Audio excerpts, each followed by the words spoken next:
An investigation into the deaths of 3 constables whose bodies were recovered from the Hennops River, as we've been reported, is soon expected to uncover the cause.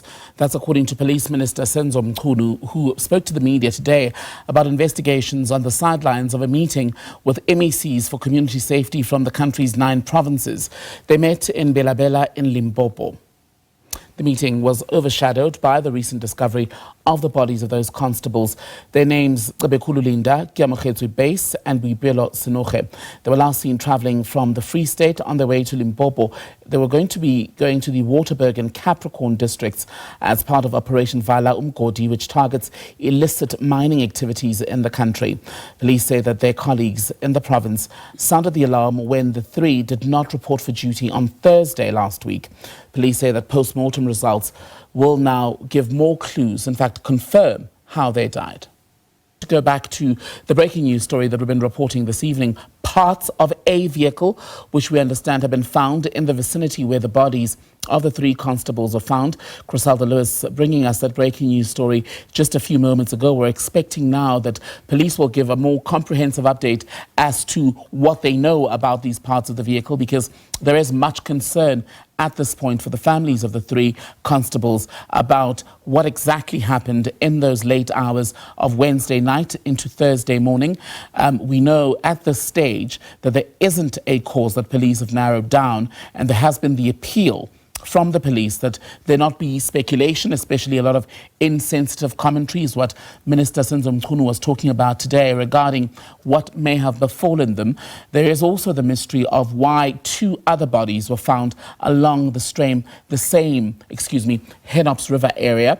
There's also the issue of that vehicle, a secondary vehicle that was found nearby, but it was a Renault. And what we're looking for in terms of piecing together what happened in the final hours for the 3 constables is a VW Polo.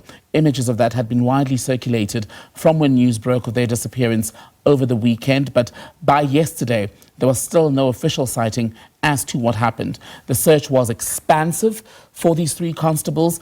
The private sector, private security companies, also offering up their resources in a bid to assist police to be able to crack this case.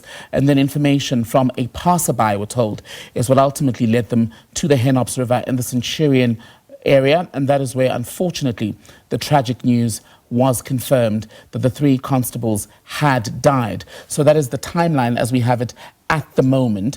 The families are now back in Bloemfontein in the Free State. They're waiting for answers, but we're also expecting that they will soon begin preparations to bury their loved ones. We're going to go to Constable Lewis as soon as we're able to see some movement there in terms of what the police are going to be announcing, confirming, clarifying in the coming minutes. As we wait to do that, let's revisit, in fact, the images of the constables, the people who we came to know over the weekend as the missing trio of members, 2 of them members of crime intelligence. One of them had recently started working, and she too was headed to Limpopo for a brief deployment where they were going to be assisting in operations to target illicit mining. There they are, killed in their prime, if you will. The youngest, just 20 years old, Bela-Bela. The gentleman in the middle was only 24. Base was 30. So you can imagine at that age, these are young people who probably were working their first job, had many hopes, dreams and aspirations, and we don't know how their lives came to an end.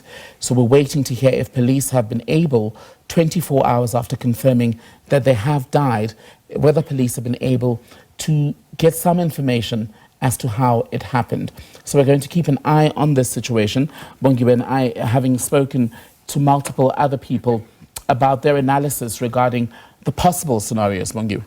And of course, Tembekile, as you know, a lot of families are, now wanting to understand, especially when you think about the fact that it's not just the 3 families that have been gripped by the story, is the fact that you now have a lot of parents who are saying that, what could have happened on the roads, because it could have been anybody's child who may have then find themselves in this situation. So I suppose a lot of questions are, what could have happened? And what then, especially when you think about the fact that Tembekile, if that embankment is going to be hit in in that way. They've been missing for 6 days. When did it happen? How did somebody not pick up, that there could have been an accident there? And then, as Mike says, that there are now other bodies that are found. That could then mean that the police need to comb through that river possibly in order to be able to see that maybe the inclement weather conditions are also not making things difficult.